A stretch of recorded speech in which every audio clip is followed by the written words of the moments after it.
Hello. Hey there. How, Hi. how are you? I'm great. How are you guys? Oh, not too bad. It's Friday. We made it through. Yeah, really. Well, first of all, Jackie, I want to thank you for being on the show, especially on a Friday in the middle of all this craziness. I've come to really learn to love Zoom, you know, Yes. after all of this. But, I don't know if you read anything about me, but I'm also a publisher. Oh, okay. Yep. I published two magazines, and I was the president of the National Equality Media Association, which was a group of 100 publishers. Wonderful. And so now I have my own parent company, Equalitas Media, and Equalitas Media just announced today that we're forming and launching the Equalitas Content Creators Association, and so that's going to be a national organization where all content creators can gather and share best practices and tips and insights of new technologies and things like that, and then mentorship program for young publishers or just starting out publishers that are creating their content, whether it's print or what have you.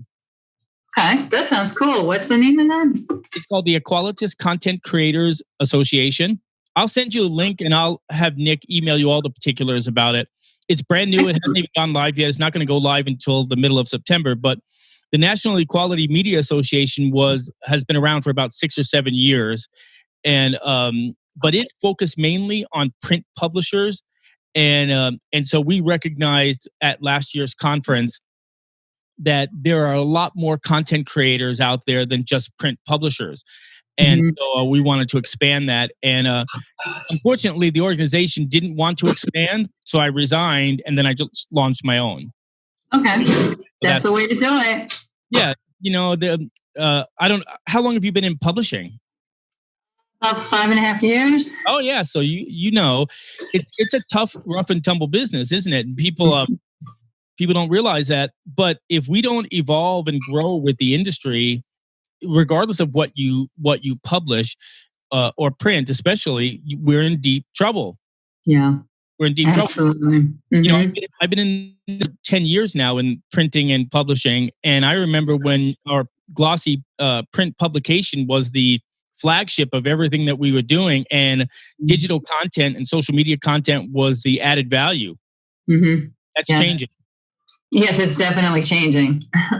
A lot of mags don't even publish anymore, like physical publications. So that's right. So in addition to everything else that I do, I own the second largest media placement agency in the country. Oh, nice. So we work with national brands and agencies to place their national ads. And what I explain to publishers is that if you don't, they're still slow to change. So those national brands want you to publish a print magazine because it gives credibility that you are a legitimate publisher, right? So I said, listen, it doesn't matter. You publish something, it doesn't have to be 80 pages anymore, but you have to publish something in print to attract these national advertisers. And the problem is that they focus heavily on local advertising, which you pay peanuts for a full page ad because you want to get that local shop in your magazine, but the national ads pay full rate card or greater, and that has been funding magazines, at least in our niche, for many years. Yeah, exactly. Advertisers are sort of the key to it. Yeah. So I was looking at your magazine. I was reading your bio, and I thought to myself, wow, this is an interesting niche. Now, I don't know if you know this, but I'll share some publishing statistics. Although generalized print publishing is down significantly, like Time Magazine and all those, niche publishing is still growing in double digits in some markets. All the 12 to 15 major markets, I'll say that specifically. So people still want to read print. But a speech that I gave recently, I talked about why would people read print? Someone asked me, why would they read print when they can get instant content for free on the internet, right? Because the reason is that it has a longer shelf life, number one. And number two, if you write well-articulated articles, I am still a believer that content is king or queen. Content matters. So if you put out regurgitated, aggregated content that they can read anywhere else, then yeah, no one's going to read your magazine. But if you put out original content that is well written and well thought and well presented, people will pay a premium for that, and they want to read it. And I agree with that. I agree. But you got to get them to see it in the first place. Yeah, you got to get them there in the first place, and that's where I think the market is changing. So what we do for our publications is we print. Let's say our travel magazine prints 6 times a year. We spend a lot of time and effort to create a very beautiful magazine, glossy magazine, perfect bound, and then we spend all of our time promoting it on social media and on our website, and to drive traffic to that, for them to be encouraged to pick up the magazine. And and you used to not have to do that, because now, I don't know if you remember the newsstand process, where we would just print magazines, give it to this company, and they would place them in Barnes and Noble and wherever. They'd place them all over the book stands, and you would never make any money because they took their money out first, right? They took out their cut first. And that's a whole other show. We could talk about that. But, exactly. But that's how it used to be done. And so you never had to worry about anything. We always saw that people saw magazines. Well, now we do a lot of places do self-distribution in their local markets. And so in order to drive traffic out of your local market, you have to go to the broader marketplace, which is the internet, to say, hey, you can find our magazines here, or go here, or subscribe here, and it can come right to your door. And I saw that you had a subscription form right in the beginning of your magazine, which I thought was brilliant. I often say at some conferences that I speak at is, ask for the business. You'll be surprised how many people don't ask for the business. So I saw that, and I made a mental note, and I'm going to use that in one of my talks coming up in October, is that here's a magazine that asks for the business right up front. Yeah. Before you look at anything else. Yeah.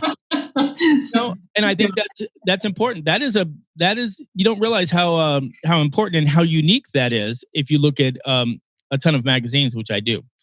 So anyway, I didn't mean to go off on a whole publishing tangent, but that's good. Honestly, I've been in fashion forever, but on the content end of it. So the actual publishing and all that, I'm totally new to, and I'm fumbling through it. I don't have any actual background in publishing.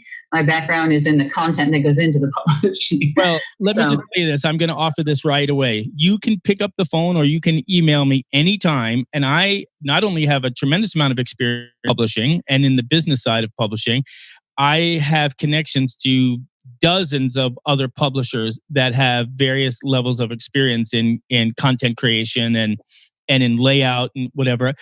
Do you lay out your own magazine? Yeah, I do it all. Yeah. You do it all. There's a company called, I'll share it with you, and we use them. It's called Design to Pro.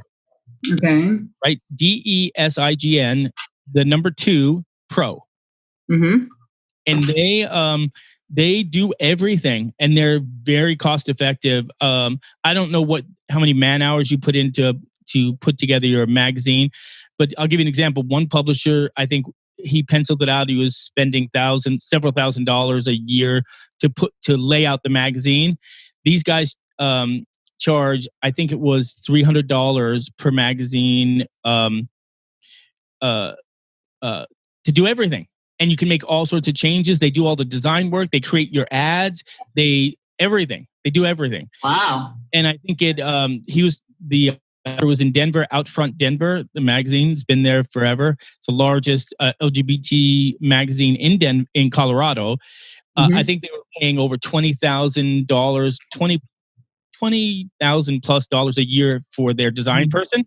They pay less than $3,800 a year. Wow. And for Design to Pro to use. This is the reason for organizations like the ACCA, because you can share all these tips and insights and new things. And more importantly, as an organization, when I was the president of NEMA, we would negotiate a group contract for all of our members. And so that's what we did with Design to Pro, and it got even cheaper. Howard Baranabel is a personal friend of mine and owes me his firstborn child if he was going to have any children. All the business that I've driven to him. So when I send you the link, if you do chat with him, and he's worth at least chatting with, I'm telling you, you don't even know how much of a headache comes off your plate by just having somebody else who is a very smart and expert person in publication layout, newspapers and magazines, just to take that off your plate and have someone else handle all that. It allows you to focus on the development of your magazine. So just a thought. I am writing that down right now. Let me tell you. Yeah, I'll send you his link and I'll email you an introduction. Right? Thank you so much. I appreciate that. Now, you don't have to use them, but it's worth chatting with him to see if it would be worthwhile. Anyway, okay, so that's one thing. And again, when the show is over, I will email you how you will have all my contact information. Anything I can do to help you in the publishing side of things, I'm happy to do, or connect you. Okay. Be connected. Perfect. I appreciate that because I'm a newbie, really. Well, as a newbie, the magazine looks pretty good. Thank you. I think you're doing a terrific job. So I was looking at the cover for the summer cover with Jasmine on the cover. Yes. I love the cover. I love the color and everything. And then I like the use of black and white mixed with color as well. And I also specifically like on the third page how you have your subscription page. Your thing. I read through a lot of it. I like the layout. There are a couple of things that I, from my own eye, I would look and say, "Wow, this is a pretty good." You know, now that I know that this is your first time, it's a pretty damn good looking magazine. Oh, thank you, thank you. You know, so now you do all of this yourself. You do all the photography. Yeah, my primary career is commercial photography. Yes. I do a lot of the fashion design that you see there. I do all the graphic layouts. I do 90% of all the photography unless there's somebody who sends me some photography specific with their column. But they'll just send me the text and I lay it out and do all the graphic work on it and that kind of stuff. So 90% of it, 99% of it, is me. I will tell you right now that my daughter would love those sneakers with the high heels. Thank you. Yes, I found those at a thrift store. Seriously? Yes. I'm a good shopper. I'm going to send a copy of the magazine to my daughter. She lives in Portland, Oregon. And so, and she's very fashion conscious. And I know for a fact that she would love those Can you buy those, or was it you just found them in the thrift store? Is it like a one of a kind? No, there was the particular thrift store I found them in. They actually had like 7 different colors. So I think it was like an overbuy or something that people, you know what I mean? Yeah, I'm sure she could find it somewhere. I mean, they were brand new, even though they were a thrift. Oh, excellent. So this is a pretty hefty magazine, over 100, right? Yes. I try not to usually have that many, but this is what happened with that. Because this particular issue, we shot during the pandemic. Everything was locked down. So it was the only thing that was already shot was the cover. We had shot that in January. So the cover issue or the cover story and all that was already shot. But all of the features and stuff, we shot during the lockdown. So it was really interesting, and I didn't expect to have as many models participate as I did because of the pandemic. So I initially started out doing 3 pages per model, where I usually only do 2, trying to bulk up the magazine. Sure. And before I knew it, I was like overrun. I'm like, oh my gosh, this is too much. But by then I already had approval from everybody. And so I was like, I'm just going to put out a big magazine. It was good. Well, I mean, listen, what else are people going to do? I mean, I myself have read a lot more during the pandemic. Can't go to the movies, can't do anything. So, I mean, this is a great way to capture audience, which brings me to a question that inevitably every publisher I chat with, I always ask this question: Why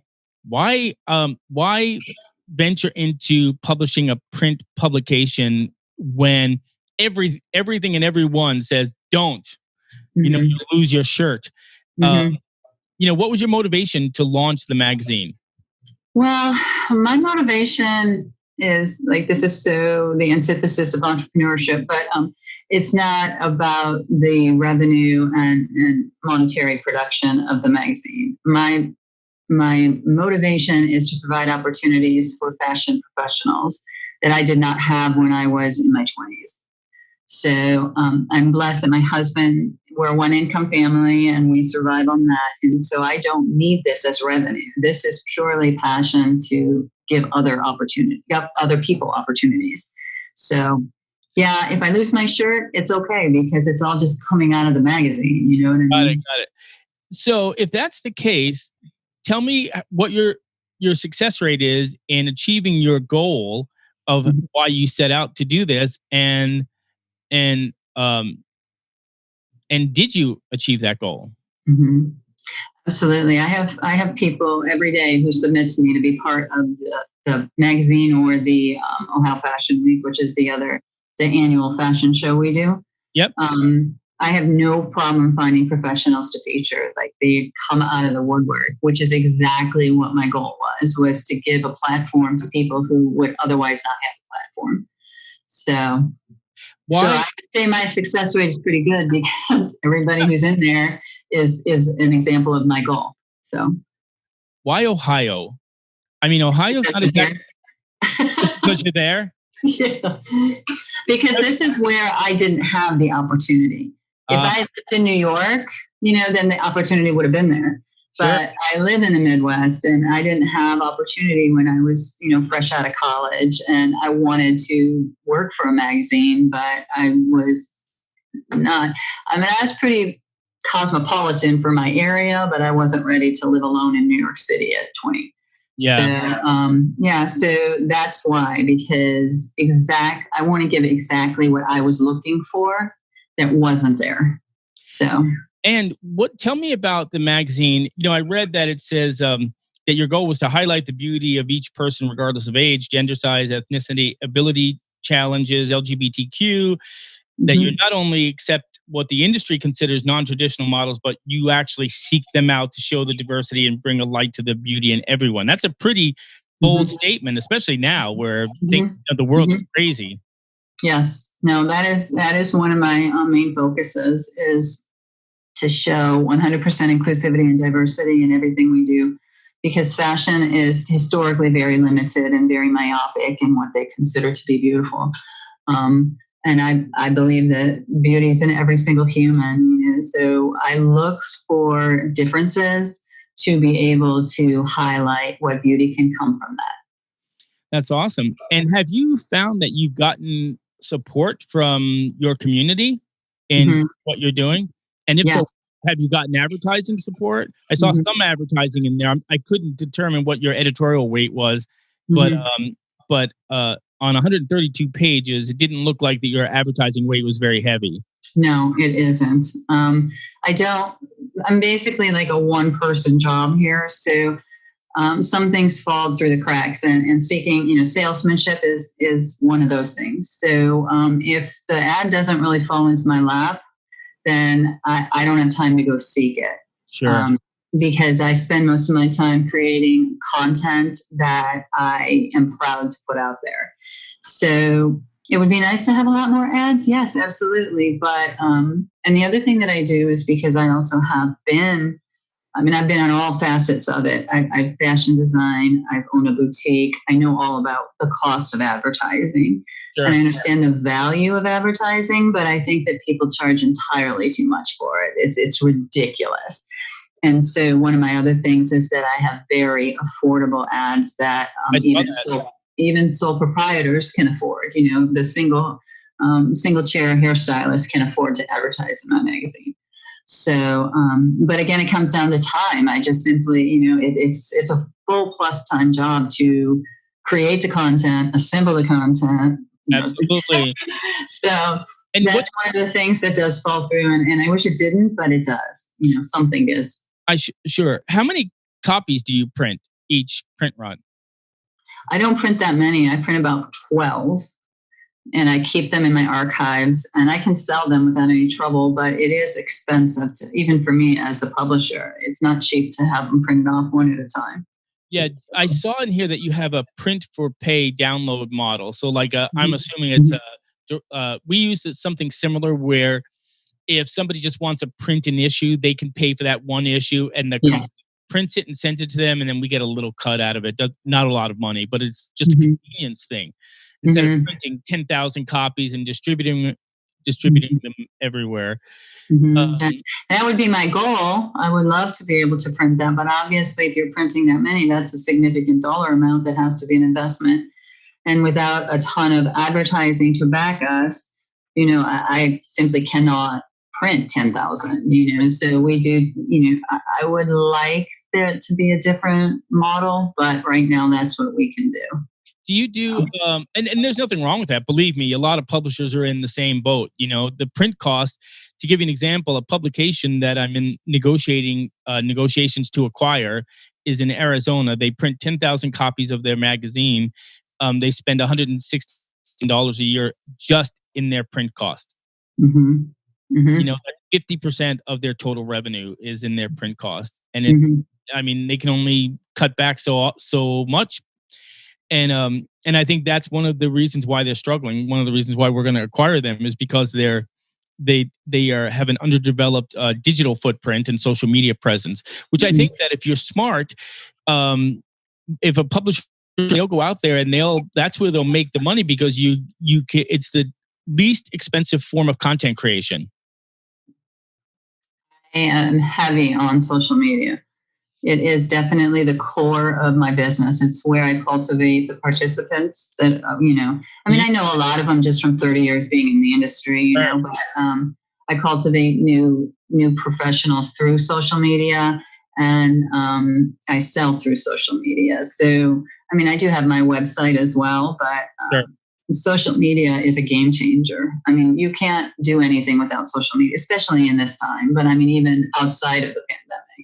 Yeah, so we have several social medias. For each publication has its own social media. I think the travel magazine Gaycation has like 40,000 uh, followers or likes or whatever. Mhm. I'm sorry, that was me. Okay. I was like, what did I forget to turn off? That's me. It's what I forgot to turn off. But my Twitter feed, I have 9,000 Twitter followers on Mhm. the DJ Doran show. Mhm. And I really enjoy that, because it is almost like having a direct conversation with your audience. Mhm. 8,000, 9,000 people at a time. Mhm. Within 120 characters or whatever it is. And I can use that to promote whatever I want to promote, like promoting this show, talking to you. I promote on my Twitter feed, and so forth and so on. And so I think that publishers, older publishers, Jackie, that have been publishing for 20, 30 years, they're very slow to sort of recognize this new trend. And so what has been happening is they're getting left behind. And so Mhm. they're losing revenue, and they're not moving fast to supplement their revenue with the new technology, digital, social media. And so they can't catch up. And so they're falling by the wayside. And they Mhm. have huge overheads, because they have editors and art people and this and that and whatever. Mhm. And the end result is that a lot of print publications are struggling. And as fast as we try to change, you can't change a mindset that fast. You can change a publication, and I'm one of the fortunate ones. I'm 60, and Mhm. so I'm one of the I'm old. not far behind. I just turned 60. I still feel 20, except like when I do something that makes me. When you're trying to do something physical. Yes, you lay on the floor with the dog, and you're like, "Hey, I think you should call 911, because I don't think I can. I don't think I can get up." Or, this is a God's honest truth, and I'm gonna share this with you just because I think you're awesome. So we were gone yesterday for dinner with some friends, and we came home. We just have a new puppy that we adopted. Well, he's a dog. He's 2 years So old. did we, literally 4 days ago. Oh, good deal. I can't go to those places, Jackie. I swear to God, I come across that tough guy, but I can't go to a shelter because we end up with all these animals. But I think that rescue dogs know that you rescued them. I really do. I believe. Mm-hmm. And so here he is. So he thinks he's a cat. So he just sits on the back of the chair, on the back of the couch. And you should have it now. You should be able to open it and see him. All right, let me check. Download it. Oh, I have to download it. Hold on. Let's see if it'll let me. Can't just open it. There we go. Open. Oh, I lost you, but oh my gosh, he's I love him. He's so cute. Is he like a poodle mix? No, he's a Cocker Spaniel. Really? With a black and tan coloring. That's incredible. We just adopted a black German Shepherd. We're going to try to train her for a service support dog for our son. So. Oh yeah, nice. I'm going to get into that later on, but we got him, and he has been. At first I was like, I don't know if we want a dog. We have such a busy life and whatever. But now he's part of our family. I can't even imagine. And he loves us. He's a cuddler. I think he was starved. Like he was abused at his previous thing. Oh, that's terrible. Bottom, his spine was all, raised and everything. It was horrible. Who could starve a dog like that? Anyway, but but yes. So we we adopted him, and he is great. But now I forgot why I was telling you why we adopted him, because I was so busy gushing on him. That's how much of effect he has on us anymore. Oh, that's so sweet. Yep. So that's Oliver, and I'm trying to remember what I was talking about. This is what happens when you turn 60. I swear to God. Oh my God, it happens to me about every day. This is why I have 6 pair of reading glasses all over the place. Retrace the words. What was I saying? That's right. I don't know. It'll come back to me, and I'll act like I have Tourette's, and I'll just yell it out because I'll be so excited that I finally found my thought. Mm-hmm. Yeah, but that's the reality. Yes. So, but anyway, now, but what I was saying is, for publishing, going back to that part that I remember, for publishing, it's you don't always have the time to sell ads like you do, but if you can do it in other ways like social media, and you can have sponsored posts. These are easy things that have little cost and make can make some money. That's what we're trying to teach publishers now, and unfortunately it's slow going. Even a new concept that we came up with, a unified website where all these websites belong to one national website and they have a subdomain. I know it sounds a little bit complicated, but they're not getting any national digital ad buys because none of their individual websites are large enough. So we wanted to create a common website that everyone could be a part of, to give that common website enough of the impressions that these national ad buyers would take notice. But what happens is you start to explain to this, and then they become very territorial about their website, and very emotional based. And then I try to explain, this is why your business is suffering. And I think too, a lot of people don't see the value in impressions, because the whole marketing has switched focus, like many things, from how many ads you're placing, like number wise, as opposed to impressions, and people don't really understand impressions or the value of them. Right. Where it's so much more valuable than a single ad that maybe 5 people might see. That's right. And here's the thing: is these big ad agencies, they don't care. They couldn't care less about your magazine or the 5 people that are looking at their ad. They are strictly about numbers, and they want it to be verified. So, in publishing, there's audited and unaudited circulation. And so 90% of the members of NEMA were unaudited. So they would say, I print 10,000 copies and there's a pass around of 2.5. So I have a circulation of 25,000 in just my print. And then they would add all these extemporaneous numbers and say, I have a total circulation of 75,000. And then they would create an ad rate based on that. And I would say, how do you even support that? How can you show that to an agency or an advertiser and make it legitimate? Whereas an impression is verified through Google Analytics. Right, exactly. You can actually all the social medias too. Insights will That's right. tell you exactly, and how many secondary views were, how many second this link took you to that, and how many people, all of that is there, and you don't have to pay someone to come up with. That's right. And it's third party, so you can say, hey, this is not me, this is that. Mm-hmm. And so I think that's what's changing. Is it used to be publishers could just say my circulation is this, and ads, brands and advertisers would believe it, right? Mm-hmm. Because they didn't have any choice. Now they can say, wait a minute, I want to see, men between 35 and 40 that live in a household with an income of a combined income of 100,000 that swipe left, that mow their lawns on Tuesday and like to eat chocolate.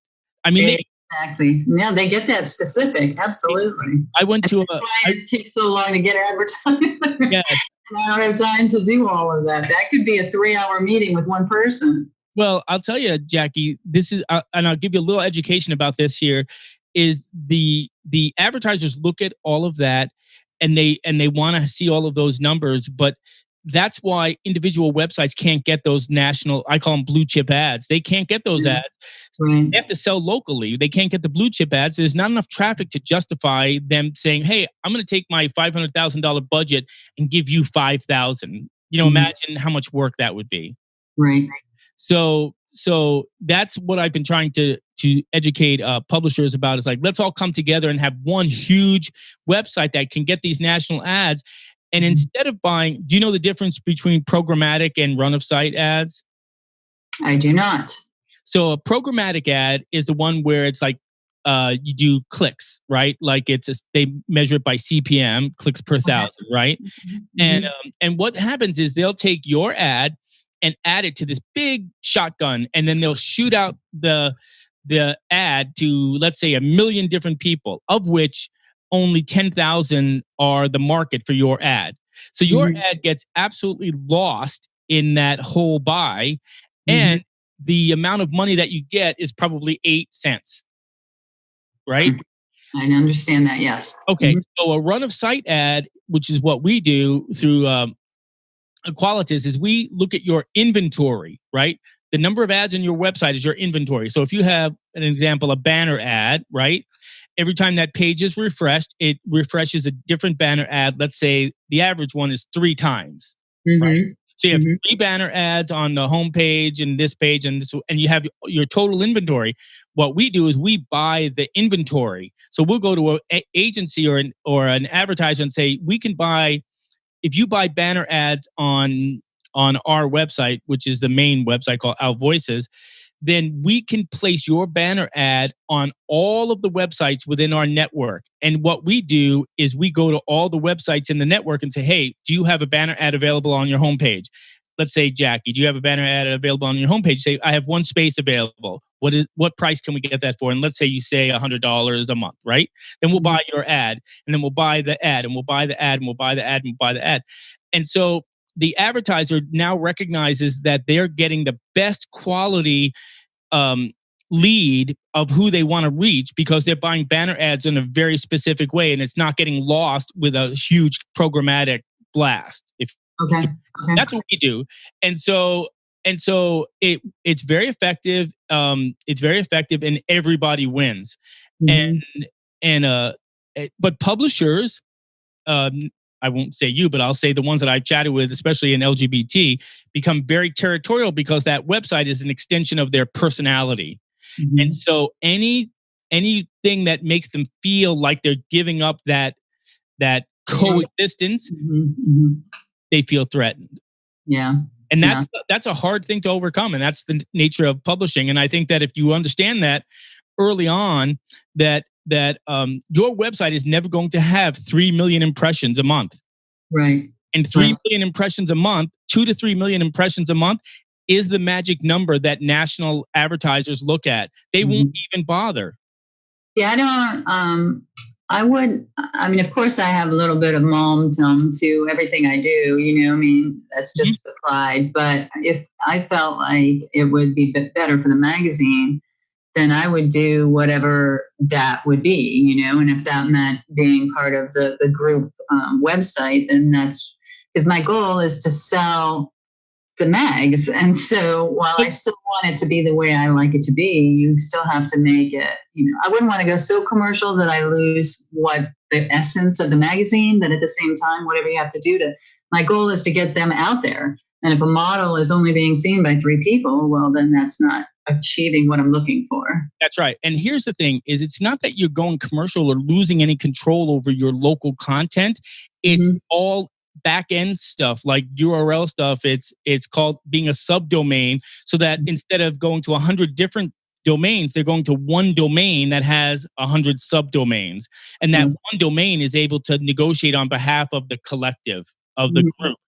So it's like a corporation umbrella. Yeah, it's basically like an umbrella like that, but you have control over it. You can, and this is the model I'm telling you that we use for LGBT publications, because they're all the same. They say, oh, I get 10,000 impressions a month. 10,000 impressions a month or 20,000 impressions a month is nothing to these big guys. So, and even for small advertisers, how can you track to say, hey, your digital ad is actually driving business to your business, right? You can't. And so on a local level, we're trying to teach publishers about conversion. Conversion is when you take an impression and convert it into a sale or an action. I know it sounds complicated. It's really not complicated, but this is why one of my goals is to bring power to the small to mid-sized publisher, just like I am, because we are forgotten. We're overlooked for these, these bigger guys get millions of dollars in ad buys, and we get nothing or relatively nothing from the national guys. So anyway, enough about the business side of it. It's very interesting, but I want you to know that anything I can do to help you, I love helping new publishers and new publications to survive and thrive. And we have a better chance of doing that together. Yes, agreed. That's the philosophy I go by with everything I do. All the professionals I work with, that's the idea, is to network and to grow together. And I have a question. It might be a little bit off the wall, but would your husband be willing to pay all of our bills so that I can publish the magazine and not have to worry about that? He seems like an awesome guy. I just thought I would ask just in case. You never know. You don't know if you don't ask. Don't ask. And by the way, I have 50 other publishers that would be happy for him to do that. Oh my God. The reason we're in this position is not such a good story. Otherwise, I would still be working full time and not have a magazine. So. I know, right? So, I got to ask a couple of questions that I was reading about for you that I thought was fascinating.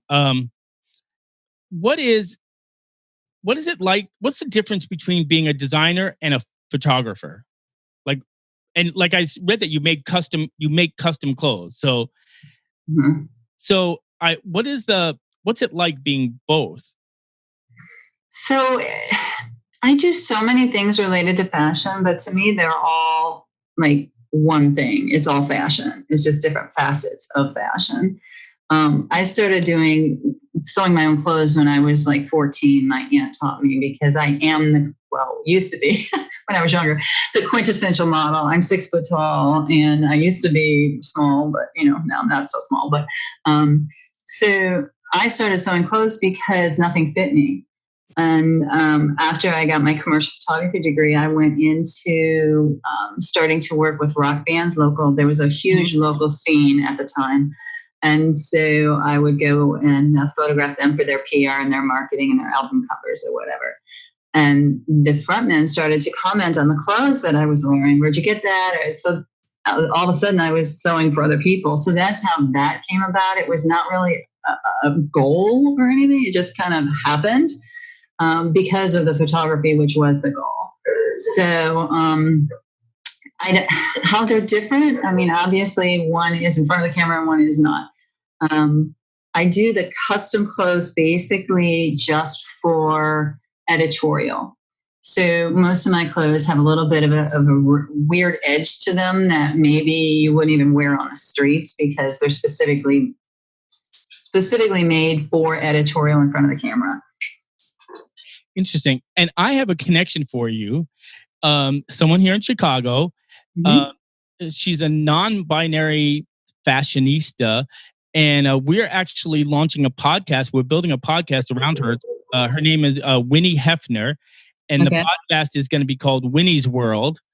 And creates. I don't know if I don't know anything about that. She's an awesome individual. She's just a nice human, right? Just nice human. You can follow her on Instagram. Winnie Wears What? That's the name of her. Oh, I think I do follow her. And she's here in Chicago.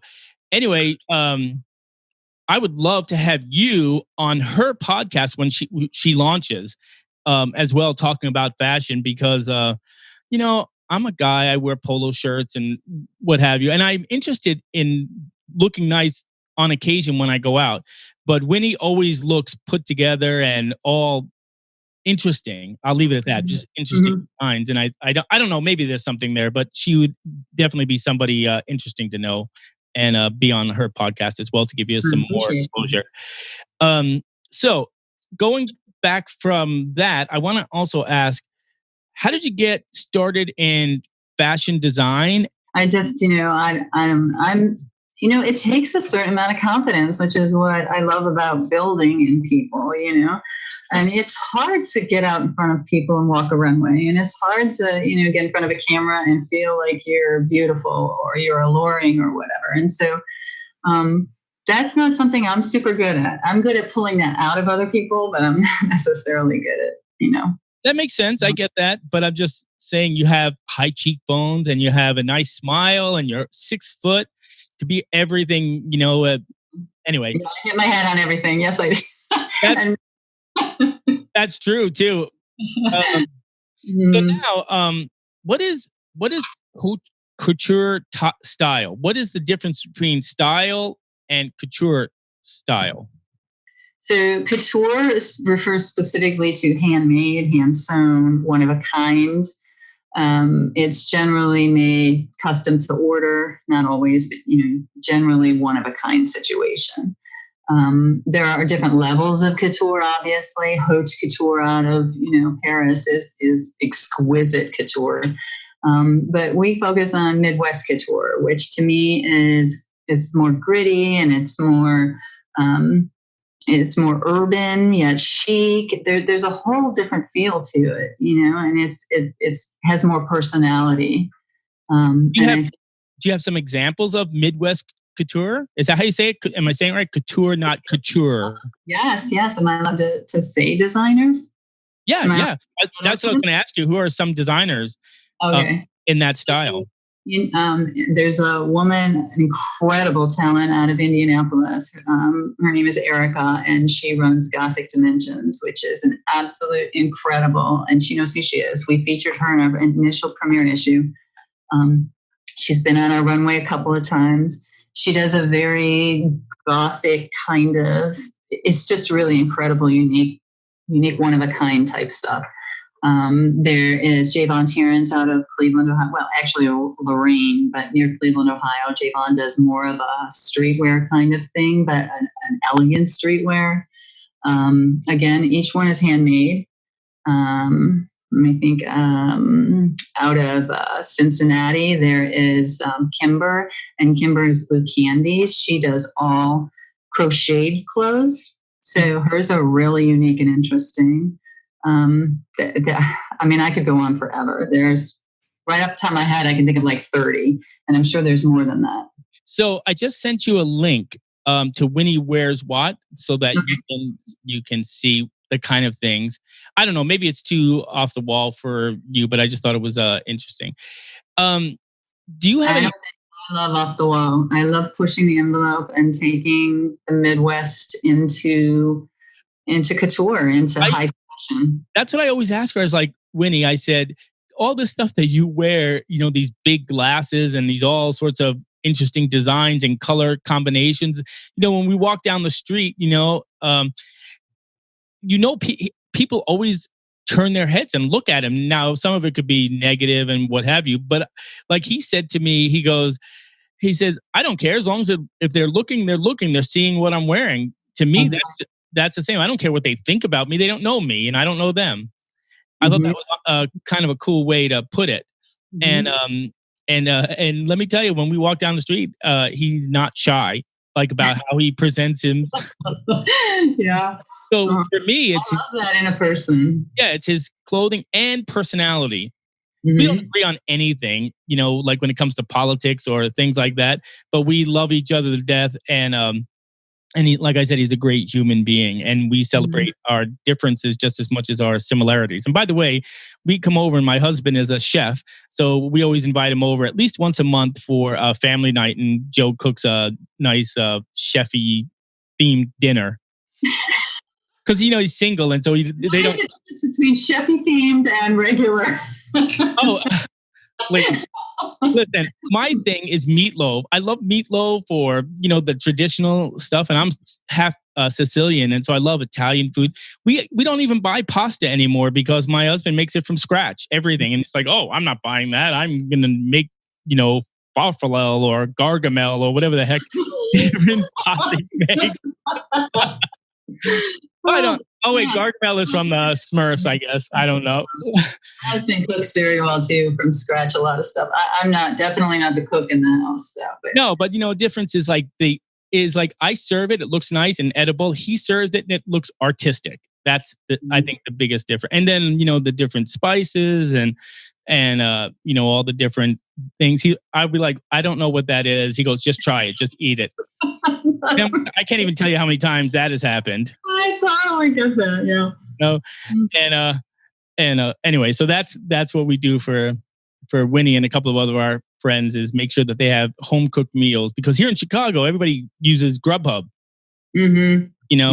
It's not they don't get that, but that was an interesting read. And you mentioned earlier that you adopted a dog as a therapy dog. Mm-hmm. Mm-hmm. That's correct. So actually, I held a day job until my son was born.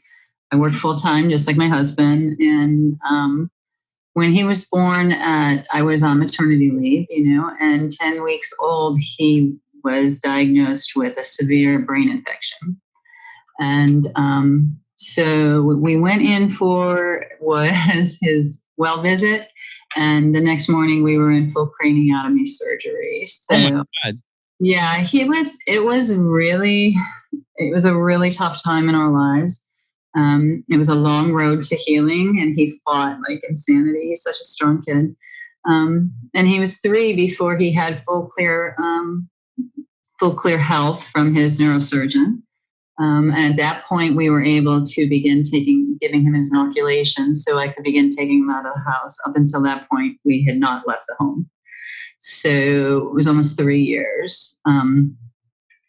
So it was a long process, many years of therapy of all different kinds, from feeding therapy to, speech therapy.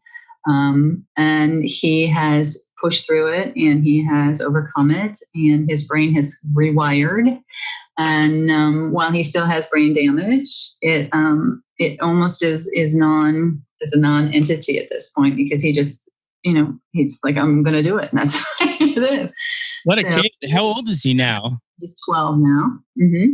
Wow. And he's one of our models. You would see him in the book, actually. Both my daughter and my son are in the book. They're models in there. And I have one other son who's older. He's 20. So yeah, he's kind of miraculous. And he does still suffer from occasional seizures. Thank God that's like the only residual. And that's why we went with a dog that we could train to be a service dog for him. Yeah, that's amazing. It's amazing to me every time I hear stories like this. First of all, about the strength of a parent who, is faced with this unexpected challenge, and then somewhere they find the strength to be there. And then, of course, the resiliency of children who, in the most challenging times or faced with egregious health issues, they become so resilient, and then they grow to be, young adults and learn to work around whatever obstacles they have to work around. And I remember, I have a nephew that has a daughter who has a learning disability, and lovely. I mean, she's the most wonderful human being. She's 10. She just celebrated her 10th birthday. And he said to me, he said, when she was first born, I was petrified. I was like, how? I don't know how to deal with this. She has ADHD and, a couple of other, she's in the spectrum of autism and all of that. And he goes, I don't know how to deal with this. How do I deal? They found a way. They find a way. And my niece is thriving. Now, she's never going to have the life that of a complete independent person, I don't think. And maybe she will. She's exceeded every expectation that anyone has ever set for her. Even the doctors are just like, well, if she can do it, let her do it. And she's strong-willed and she's bright and she's giving and everything. And my nephew said to me just recently, said, the one thing I've learned is that never underestimate the power and determination of a young mind, of a young soul. That because you have limitations that you set for them because you don't want them to be hurt. She has exceeded every single one of those. And I'm getting goosebumps just talking about it because I remember when she was born, all the concerns as she got a little bit older and how they became super overprotective initially. And Lila would always say, no, I can do it. I can do it. Let me do it. And one of the things from her autism is she has a super high tolerance for pain. So like she would get hurt, but she wouldn't tell anyone because it didn't hurt her.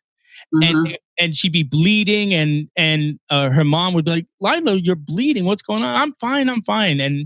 Or she broke her arm and never told anyone and nobody knew. And until she went to the doctor for something else. She had a fever because of the broken arm. And the doctor said, did you know her arm was broken? And they wouldn't know. So that's the concern they have, that she's going to hurt herself and not be able to get help in a timely fashion. But I did hear, and I'll just have to tell you that a lot of my friends have therapy dogs, and one of our very good friends, that's what her career is. She trains dogs as dogs. How to recognize when someone's having a seizure, how to open the door, how to call for help. And all those different things. And that's exactly what we hope to train. He does. My son is completely ambulatory and, he's not, doesn't have vision issues, so he doesn't need a full service dog or work dog. Do you have somebody that's training him? But we're just, right now we're just doing obedience, and we're starting to take him into social situations to try to get her to not, to focus on him and not be distracted. And Jackie, if you don't mind, I'm going to connect you with my friend who specializes in this. She'll do it for free. I'll talk to her and tell her, and she could be a guide for you in teaching and training the dog in a specific way, because there's a very specific way to teach animals to do certain things. Like she teaches this one dog that she has a different dog every time we go over there to get medication for someone, when it's time for their medication. And she's a great resource for you to just call and email. And I know her name is Trina. Trina would absolutely love to help, and I know she would do it just from the kindness of her heart, especially if I call her and tell her. That would be incredible, because this is kind of a new endeavor for us. So he did, like I said, he doesn't need a full service dog, but he does need, if he has a seizure, the dog needs to be there, and if the seizure lasts long, there's special medication. And, if the seizure is severe, we would like it to be able to alert, So he doesn't really need a full service dog. He needs a companion that understands his personal needs, She is a consummate professional and very, very knowledgeable. She's been doing it for years and years and years. We've known her for years and years and years, her and her husband. And I would not recommend her if I didn't believe that she would treat you right. And she would. I appreciate it. I don't think you'd find anybody better, quite frankly. But anyway, so I'm happy to do that. And so he's doing good now, right? Yes, he is. He's doing great. He's on target with his grade. He's in 7th grade, going into 7th. I do homeschool him because we did try some brick and mortar. We don't protect him from the world. But brick and mortar was very difficult for him. There was a lot of just bullying, and school was hard, and he would get upset in class because the teacher couldn't give full, the kind of attention he needed. even though, he's a typical student, he just needed a little more attention than everybody else. And so he would get upset. And then, it was just really a horrible year. And so my husband and I decided that, I was just about to get ready to go back to work, actually, because he was in school now. And that we decided this is not going to be good for his success future, So I ended up bringing him home and homeschooling him. So for you, you're amazing. But I will tell you this, that these are the years that are so formative, and kids can be either very comforting and welcoming or very harsh and harsh. I'll just leave it at that. And our daughter, we have a daughter, she's married now, and has 2 kids now. And, but when she was going through school, I mean, she had some issues because she had 2 dads and all that stuff. And we helped guide her through it, but she was a really strong-willed person. But even a strong-willed person, and this is why it's important to note, even a strong-willed person, she had trouble. She had a lot of trouble. They have a breaking point where they can't, it is too much. At some point, it's too much for everybody. And Jackie, with social media, they can't escape it now. Well, I don't know how to use Snapchat, but they knew how to use. I mean, my 10-year-old grandchild knows how to use Snapchat, and I still don't know how to use Snapchat. I told my daughter a while back, I said, I think I figured Facebook out finally. He goes, Dad, Facebook is for old people. I was like, I'm absolutely screwed, because I'm already behind Snapchat, and now I'm behind TikTok. I don't understand how any of that works. And so I'm like, I'm just, I'm going to, as bad as being on MySpace now. I know. Well, don't even get me started about that. But that's how it is with kids. They're born with that sort of stuff. They're like, I know how to post. You need to snap. I'm like, I need to snap what? At first, I didn't know it was an app. I thought it was like a rubber band. I was like, what is a snap? I was going like this to my grandson. I was like, there, I'm snapping. Are you happy? And he's like, no, it's an app and you make videos. And then I tried to make a video and it kept disappearing. And I was like, what? WTF? Where's these videos? I'm making them, but the app keeps crashing. And he goes, no, it's supposed to do that. They only stay on for so many minutes. I was like, that is too much pressure for me. That's too much pressure. Right the first time. I was like, forget it. I am not doing that. So that was this is why I'm trying to teach publishers about technology, because I'm the worst subject for that. But but these kids, they know how to do that. I can guarantee your son would knows how to use Snapchat and TikTok and all that sort of. And it is somewhat humiliating. I don't know if you've ever experienced this, but it's somewhat humiliating to call up your 10-year-old grandson and say, how do I do this? Well, I don't have grandchildren. My kids are only 20, 18, and 12. So, but yeah, I definitely have been calling my kids, hey, can you help me? This link isn't working. That's right. Or, I'm on my iPad. I'm like, how do I, one of my grandnephews wanted me to play Fortnite with him, right? Because he's in New York. So I'm like, how hard can it be? It's a video game. I'll tell you how hard it can be. There's nothing more humiliating. He's 7. He's 7 years old with a headset and everything. And I'm like, he's like, Uncle Dan, you got to do this. Press this. And you got to go there. And you got to shoot this one and go there to get this arrow and this and that. I told my husband, I said, this is too much. This is too much stress for me. It really is. It's crazy. I watch my son, and he's, lots of people are not going to like this, but we didn't let our older son play video games until he was like 7 or something like that. Oh, yeah. But my younger son, his neurologist actually, if you will, prescribed video games to him as young as one years old, because of the hand-eye coordination. So he's been playing video games literally all his life. And he just is like, click, click, click, click, click, click. Well, that's the other thing, too. When I went back to New York a while back, and I was playing with my nephew, and we're sitting on his bed, and he gave me the controller, right? There were way too many buttons. He's like, no, press this one to jump and this one to choose your weapon. And I was like, I can't make my fingers. And meanwhile, I'm watching him like he's a concert pianist playing on his controller for all of that. But it's kind of sad when I die 8 times before he even, gets a single wound that takes 1% of his life. That's like me texting next to my daughter. My daughter's like, click, click, click, click, click, send. And I'm like,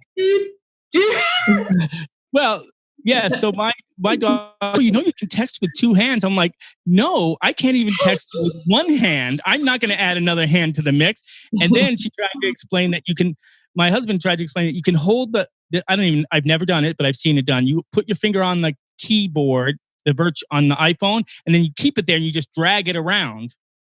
Oh, I didn't know you could do that. I didn't either. And I'm like, no, I'm going to be sending all these weird texts because with my luck, it'll be like someone will call and have someone come and help me. So the fact that I can hardly text in the first place, the whole, whatever truncated vernacular on texting now, and the autocorrect. I look like that. I try not to send professional text because God knows what it's going to look like when it gets there. Right. Well, somebody last night at dinner, or last night just before dinner, my friends were saying something and they said something like goat. And I was like, what does that mean? I know what that is. And I didn't know what that means. I was like, I didn't know what they were talking about. I thought they were talking about a goat. Like I've got a goat or something. But it means like greatest of all time. Greatest of all time. Mm-hmm. So now I'll get it when I've heard young people say that. I'm like, I don't get that. I don't get any of that. But anyway, we sort of went off topic a little bit, but that's a little bit of shared generational thing about kids. And it's a little bit frightening. Yeah. But on the other hand, if you put one of these kids in a dark room, they would be totally lost. So that's why our mentoring program is still great, because these influencers, they know how to do all that stuff that we just described, but they don't know the business side of things or the deeper side of publishing and how it works and why it's important to do certain things a certain way. And you cannot teach, you can teach about things, but you can't accelerate experience. That's what I always say. You can't accelerate 20 years of experience in publishing. No matter how smart you think you are at 20, you're not as smart as someone who's been publishing for 20 years. It's impossible. And so I think by joining those two types of content creators, the ones that are new and are fresh with the new technology, and the other ones that can pass along the experience that only comes from trial and tribulation and meeting deadlines and having the eye for what looks, and the lighting, in your case, for photography, or the layout of a magazine. That's the thing too, is the layout of a magazine. It takes an eye to look at those pages and say that fits, that flows right, that is pleasing to the eye.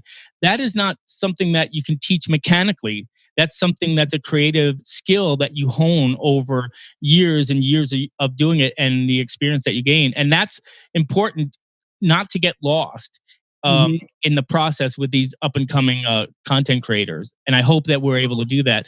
I feel like in a lot of situations, in fact, most situations, the newbies, if you will, can teach the old guys, us, so much. They can teach us technology, and they can teach us with a fresh eye, in everything.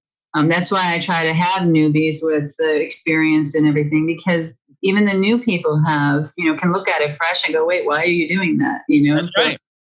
So new people can teach the old people, and the old people with the experience can explain, this is why we've done it all this time. Do you have a better idea or something like that? That's right. And that's one thing I say often when I'm giving a speech. I say, listen, I may have experience, but I am open-minded. I want to. There's something I don't know. The minute you stop learning, Jackie, then you're done. And as far as I'm concerned, in any industry, not just fashion, not just publishing or anything, you got to be open-minded. And I like to surround myself with Nick and all of the young people in my companies that challenge me and say, whoa, no, we can do this. So let's do this. Have you thought about that?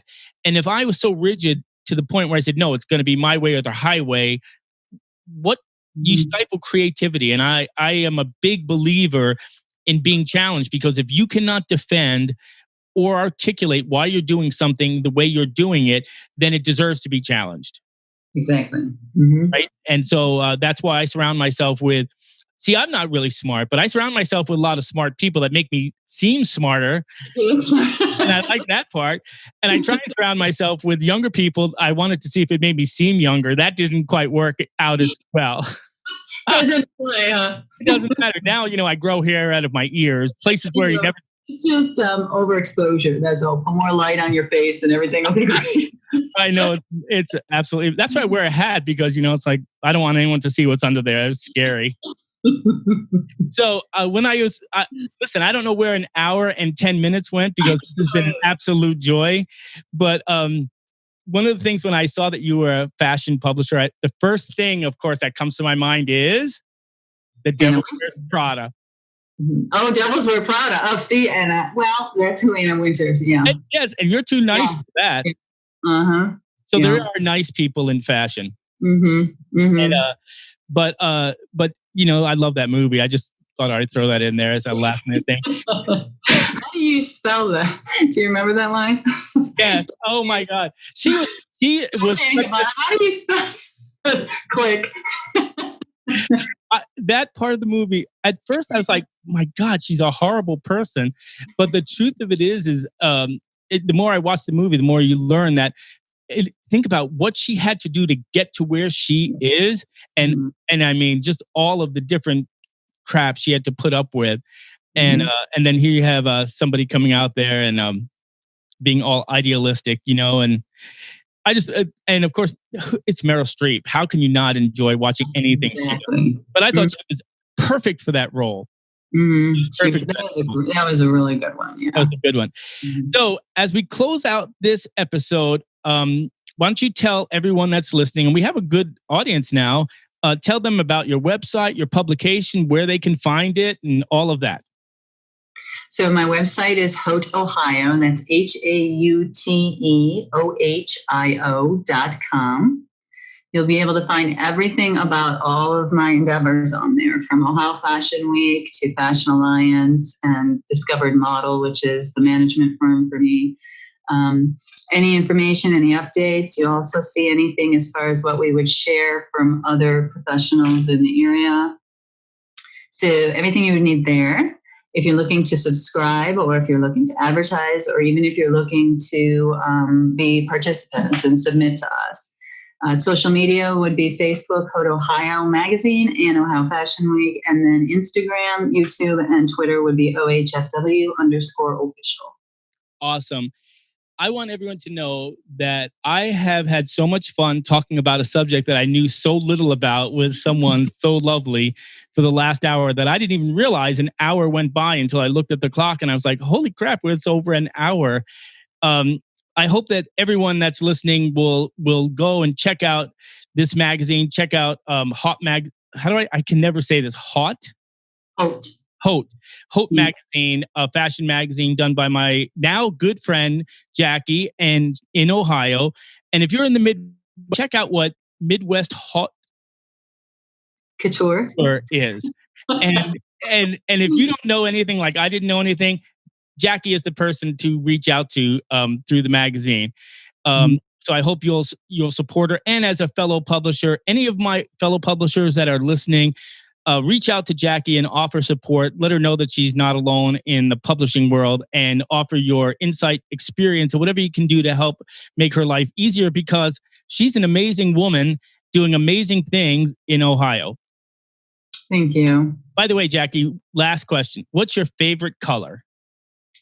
Green. What kind of green? Okay, I like weird off-color things, like so I would say sour apple. I'm sorry. Okay. Sour apple. Yeah. So is that kind of like the paint behind you is kind of sour apple-y? Yes, this is. So my kitchen is painted there. Yeah. Okay, I totally got that, and I just made up that word, sour apple-y. Feel free to use it at any time. Now, when we're done here, I am going to email you. I'm going to get your email from Nick. I'm going to email you and introduce you to Howard at Design to Pro. Just chat with him. He'll hook you up. If he doesn't he understands everybody's different. If it works, great. And I'm going to hook you up with my friend Trina so that she can help you train your dog for your son. Thank you so much. I really appreciate the connections. It was my pleasure. I hope you have the most wonderful Friday and a wonderful week. And please stay safe. And I hope you'll come back. Absolutely. I'd be happy to. All right. Take care. It was such a pleasure. Bye, Jackie. Bye. Bye.